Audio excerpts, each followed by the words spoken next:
Hello everyone, my name is Marian with DTM Real Talk Channel. It's the channel that you can tune into, have the ability to listen to the thoughts of others about topics all over the world that touch every one of our lives. Everybody goes through basically the same thing. There is nothing new under the sun. So if you're going through, someone else has already been there. Maybe you can find hope. Maybe it's a pathway that can set you on the right road just by tuning in. So DTM Real Talk, just keeping it real. And if you like it, like us at the bottom, subscribe, and let us know just how we helped you. Just keeping it real. Nothing but love.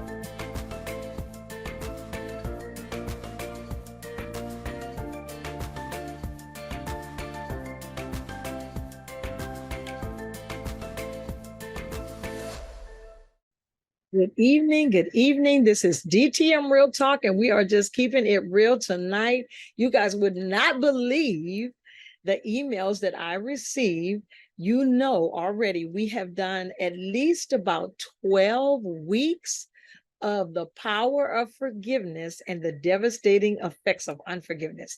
And it's been super amazing. I'm so thankful to God that so many people were helped, enlightened, by the testimonies, by the stories that came forth. So that's the idea. And if this is your first time tuning in, please share it with someone, like, share, and subscribe, and keep up with us. If you have a thought, if you have a subject, a topic you would like to talk about, and you want to share it with the whole wide world, reach out to me at DTM Real Talk, and we'll get it started and we'll get your story out there. If you have a topic you want to talk about and you want to hear the opinions of others concerning it or ways that it can help you, reach out to me and we'll get that done for you.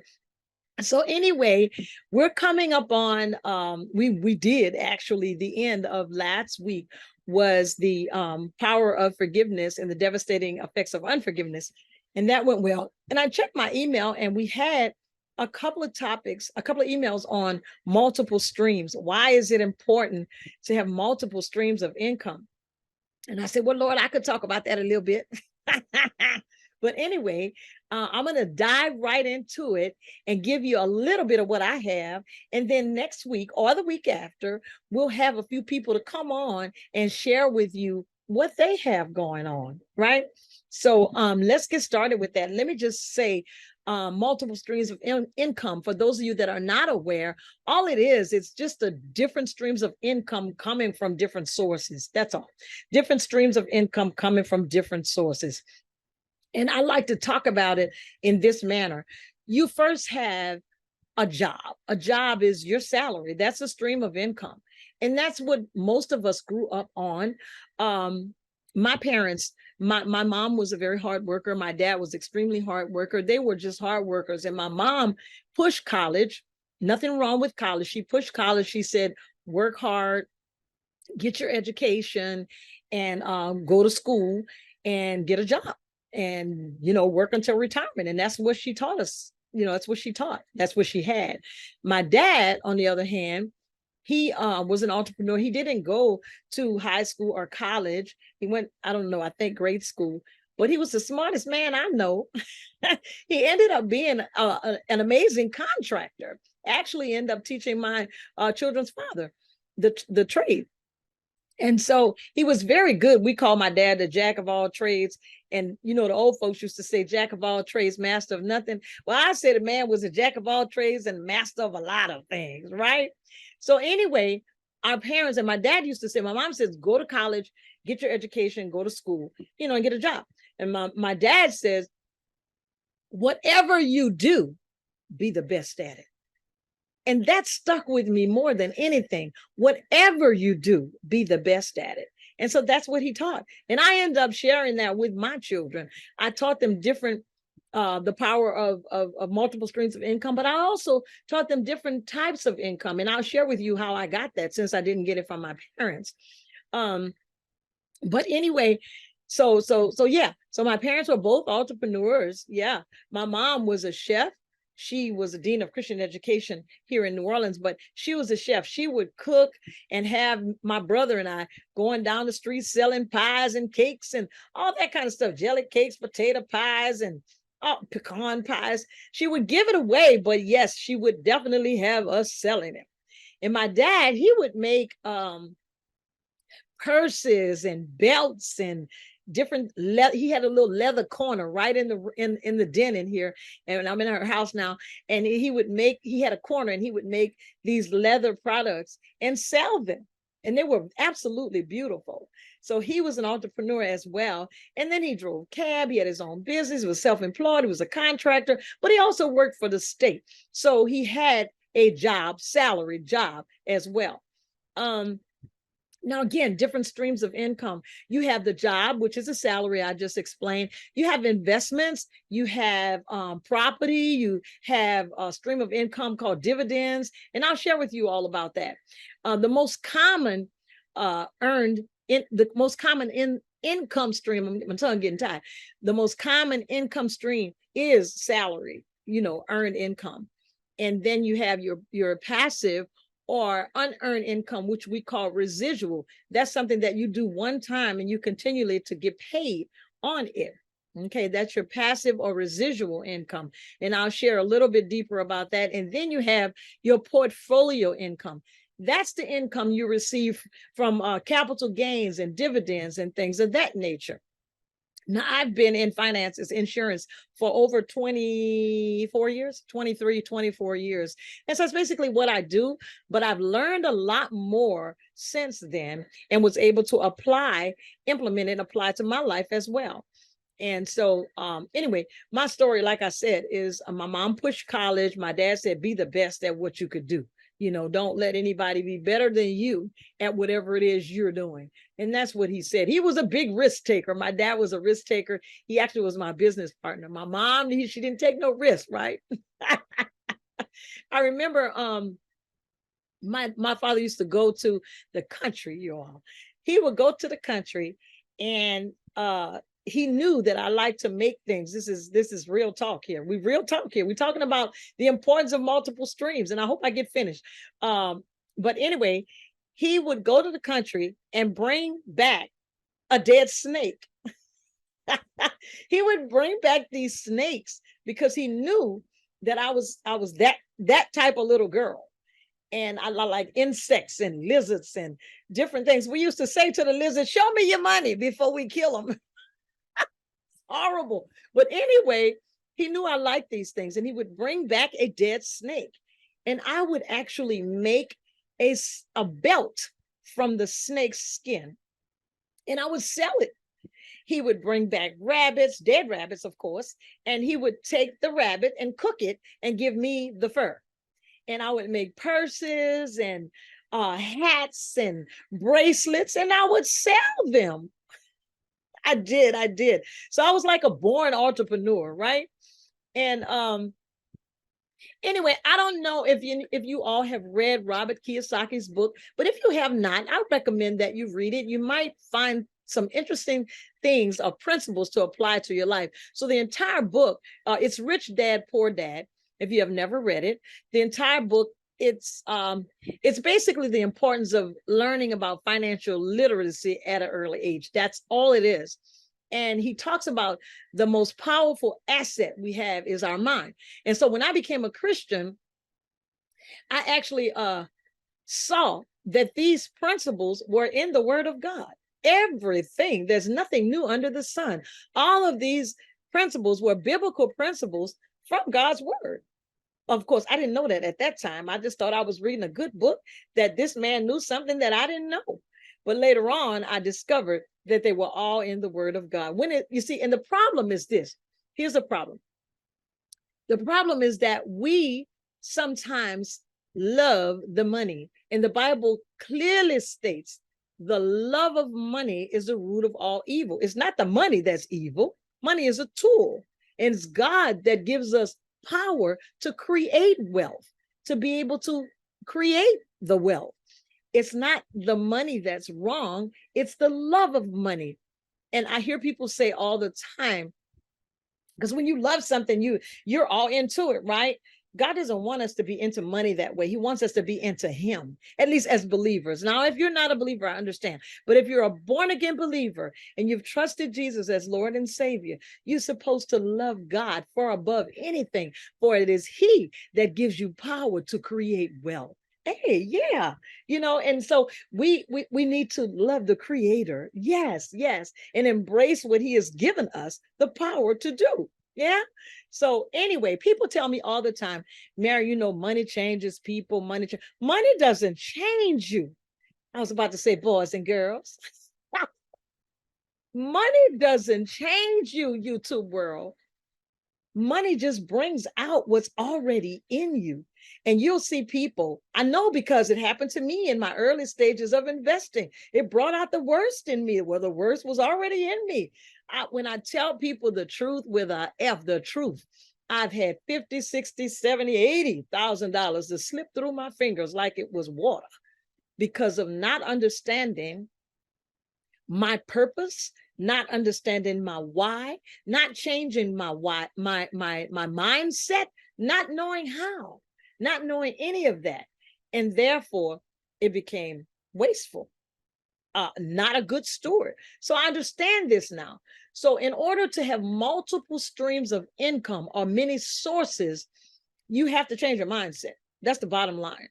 That's the bottom line. I actually did a training, I think when I first got home in 2019, a gentleman asked me to come and do a workshop on money. And I said, where? He wanted me to do this workshop at a homeless shelter. And I was like, huh? Okay, I didn't want to miss the opportunity, so I did it.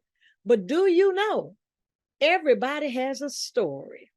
And in that workshop, in the homeless shelter that I did the workshop in, there was a gentleman that came up to me afterwards and he said, thank you so much, because the workshop actually gave him tools and gave him information to reveal to him why he failed in his business. So you never know, everybody has a story. And so he was very thankful for the information that he had received. So back to it, money doesn't change a person. Money brings out what's already in you. And in order to, this is really key here. We're talking about multiple streams of income, and I'm going to get there. In order to have multiple streams of income, you have to change the way you think. Number one, you have to know your why. Why do you want multiple streams of income? Why do you want so much money?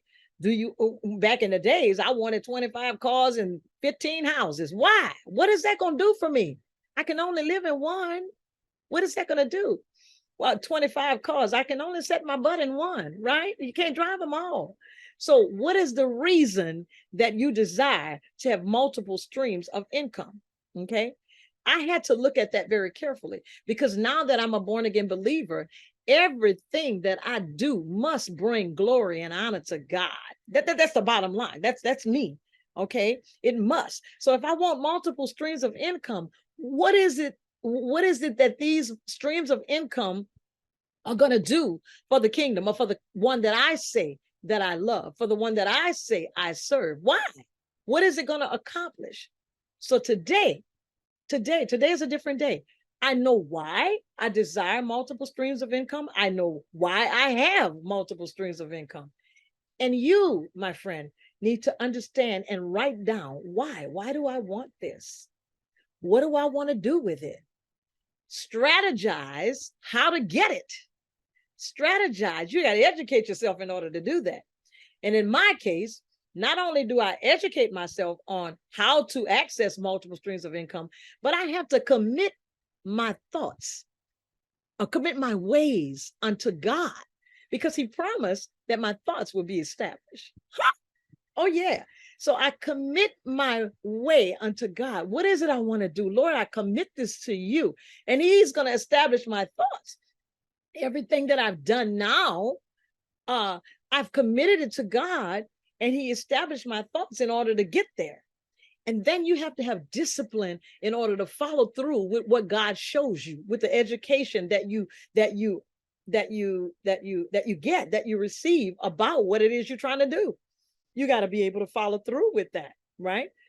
And understand this, multiple streams of income. In order to change your mindset and go places you've never gone before, you have to do things you've never done. That involves risk. That involves taking risks. That involves staying focused. That involves working to acquire the skills that you need to get the money that you want. Yeah, that's it right there. You gotta expect failure, because failure inspires. Yeah, and it comes. Nothing comes easy. I hear people all the time say, well, I wish I had that. I wish I had this. We don't have this. We don't have that. Well, you don't have it because you haven't done anything to get it, right? You haven't done anything to get it. And nobody is to blame why you don't have it, because it's available for everybody. You understand? So here we go. Multiple streams of income. Why is it important to have multiple streams of income? Guys, get the book when you can. Robert Kiyosaki, Rich Dad, Poor Dad. He talks about it's a cash flow quadrant. Now I'll try to explain it the best I can. And then, like I said, next week or the week after, I'll have some entrepreneurs to come on and share with you what they have going on. The first time I was introduced to residual, well, we know about salary, that's a job, okay? And it's okay, jobs are wonderful, great, they're just not for me, okay? And I told God, I said, Lord, I don't never want to go back to a job, but I will, because I can, but that's not my desire. A job is trading time for dollars. If I don't go, everything depends on that person that hires me. You see, everything would depend on them. Let me just say this. Robert Kiyosaki talks about the cash flow quadrant. Look it up. You know, don't take my word for it. Look it up. And he talks about that. And I wish I had to be able to explain it, but I'll try my best. Okay. All right. I'll do my best to explain it. Now, we talked about the earned income, right? That's your salary. That's a job. That's what you work for. You trade in time for dollars, okay? And you got tax implications there. You know, we won't go into all of that. That's a whole workshop. But anyway, then you have your residual income, okay? Or your portfolio income. Your residual income is money that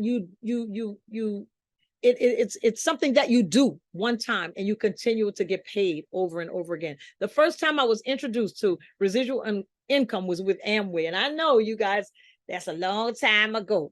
It's a network marketing company that taught you how to just exchange who you were buying your products from and make money at the same time. So if you were buying your products from Walmart, you're buying your toothpaste and all those things, your toothpaste and your hair products from Walmart. Now you're going to buy them from Amway. Because buying them from Walmart, you're giving Walmart the money and they're making it. So if you buy them from Amway, which were a distributor, which I was a distributor for, then I would buy my own products, but I'd make money off my own products too. And everybody else that I would get to purchase their products from me, from Amway, right? Then I would make money off of that. And if they did the same thing, they would make money too. But as long as we stayed at Walmart, right? Then Walmart's making the money. Okay. So the residual income, that was my first experience with residual income. And it would come every single month because it didn't matter if I was sleeping or not, but it was good when I was asleep, right? It was going to come anyway because those people would continue to buy those products. That's an example of residual income. Let me give you another example of residual income. Insurance. I've been in insurance 20-something years. So any insurance that you ever purchase, guys, listen, you sit down and you talk to that person one time and you explain to them the importance of protecting themselves and their family, okay? And they say yes. And you write them a policy or whatever, car, life, whatever it is, doesn't matter. Every time you make a payment, that person will get paid. Now, if it takes 6 months, 12 months, I don't know, different contracts, but every time you make a payment, that person gets paid. Maybe they get paid a penny. I don't know. Maybe they get paid a dime. Maybe they get paid 20 cents. I don't know. But every time they make a payment, you get paid. That is residual income, something you do over and over and over again. I believe, this is just me, I believe everybody should have residual income in some way.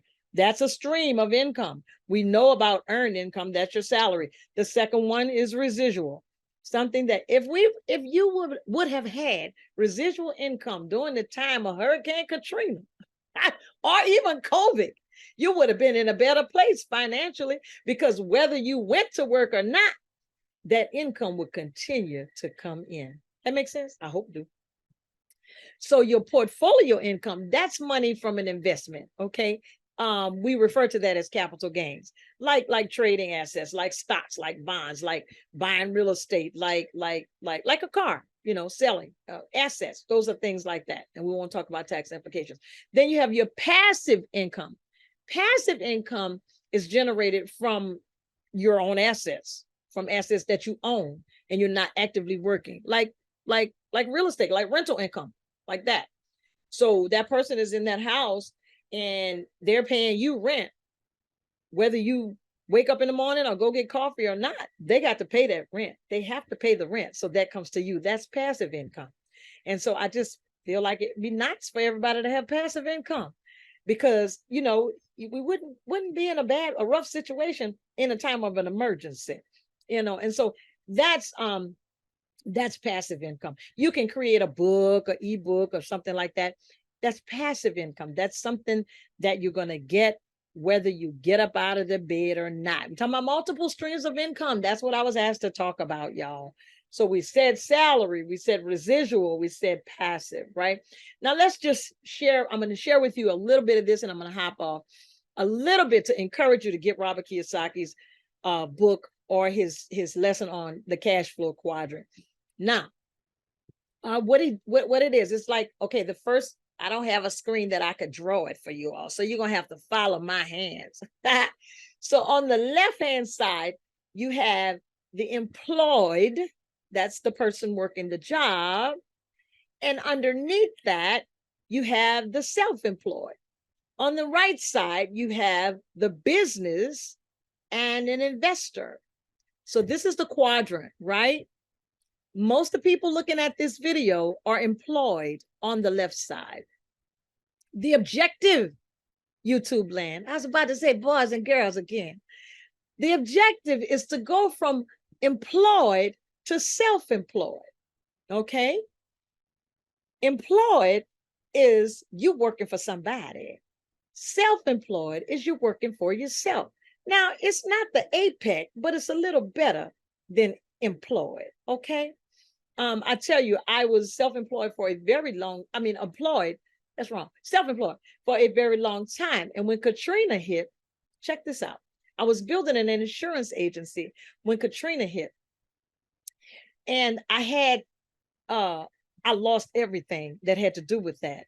And I had to end up going to a job because the self-employment income that I had wasn't stable yet. It was in the process of being stabilized when Hurricane Katrina hit. So I ended up in Dallas. Now, how many jobs I can have, I can't tell you. It's been that many. Because I don't like jobs, but I can do them. Everybody different. Y'all know that. But anyway, and I do well with them. I never got fired. I excel in every job I ever had. That's the Lord. But I don't like jobs. So anyway, I ended up having to go to a temp service. I'm sure you guys know what that is, a temporary service. I went to a temporary service, and the guy that they sent me to a place to go to, it was a call center. And I do very well. God has blessed me to be able to talk. And if I know the product and I believe in it, I probably can sell it. Or I could tell you about it. So I went to this place, and it was in Dallas, Texas. I went there, and the guy was 35 years old, and he was building a call center, and we were selling computers, to be exact. And I didn't even know how to turn a computer on hardly at that time. But anyway, I understood that everybody needed a computer or wanted one, and they, for some reason, didn't get it. But anyway, they were advertising on television, and the call center would take these calls and try to sell the individual the computer packet that they saw advertised. Well, I was in the training.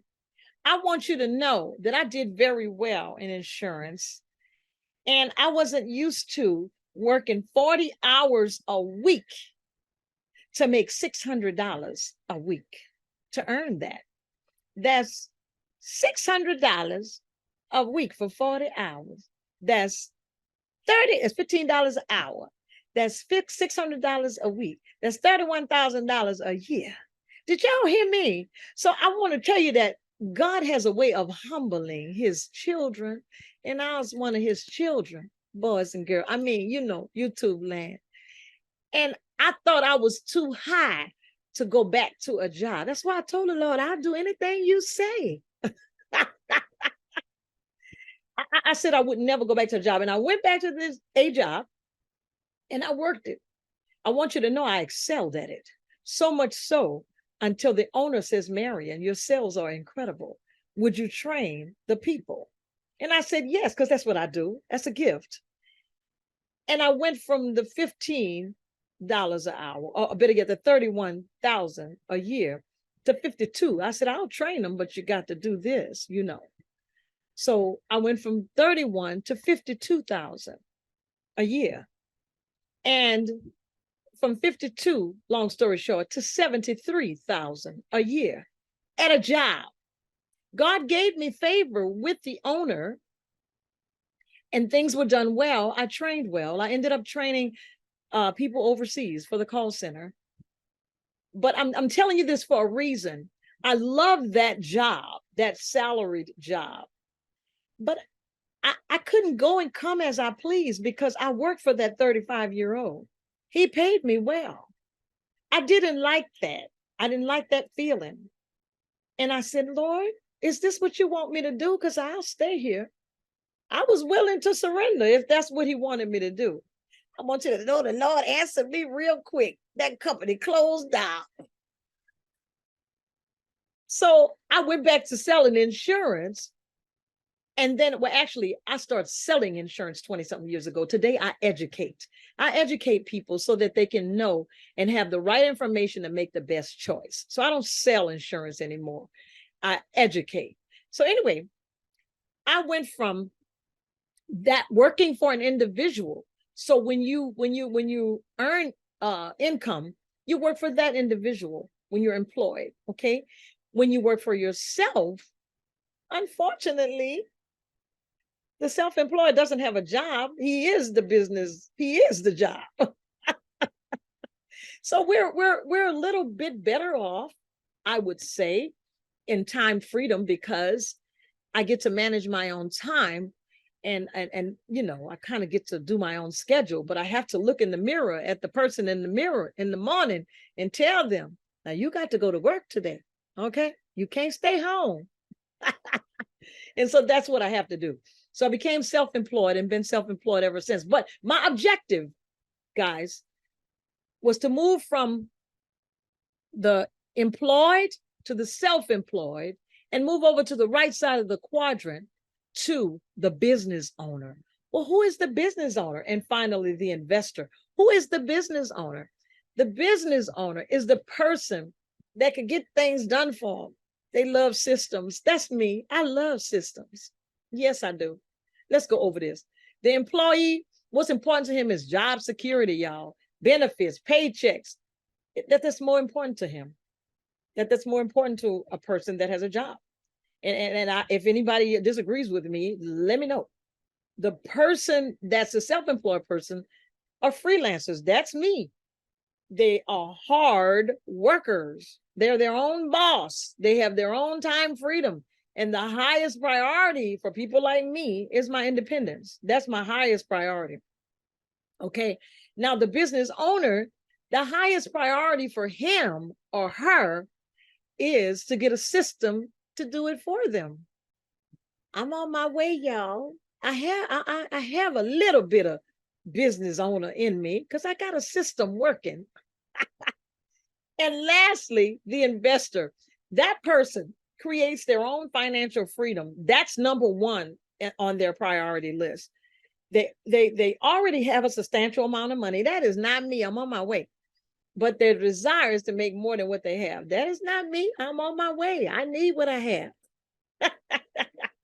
But I do have multiple streams of income that I can that I have implemented to bring glory and honor to God, to do some things. I know what my why is, YouTube land. I know exactly what my why is. So I just wanted to share that with you guys. Just a quick review. Get the book, Rich Dad, Poor Dad by Robert Kiyosaki. The E on this side, he'll talk about it, is the employee. That person, you know, exchanges time for dollars.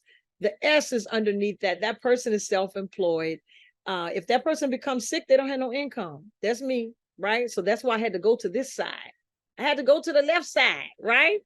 And so now I do have a couple of systems that's creating that passive, that residual income for me. And if you guys would like to know about that, I'd be happy to tell you that. Reach out to me at DTM Real Talk. DTM Real Talk. I'm just keeping it real, because the business owner, when he stops working, the business keeps rolling. The business keeps paying. That's the word. The business keeps paying. And each quadrant is different, guys, has a different mindset, different skills. And lastly, is the investor. That's last. So that person has a whole lot of money. They just want more. And make sure, if you're a born again believer, that more is included in God's purpose for you. Okay, so I hope that you guys got a little bit out of that. And I'm not saying make a radical change, go from the left side to the right side, but I am recommending a change of mindset. And you have to educate yourself. You have to educate yourself about what you want to do and why you want to do it. Okay, you have to remain in the quadrant 1 as you educate yourself in the next one, right? And it takes time. It's very risky to stand on one leg. So you need to have all of them, right? I recommend that you educate yourself. And education is the key. It's essential to investment. You know, sometimes we act irrational and our decisions are based upon emotions instead of facts and numbers. So you need to get the facts and the numbers and educate yourself about what you want to do, why you want to do it, strategize to get there. And if you're a born again believer, commit your ways unto the Lord, and your thoughts will be established. This is DTM Real Talk, and we're just keeping it real tonight. And you have an amazing rest of your night on purpose.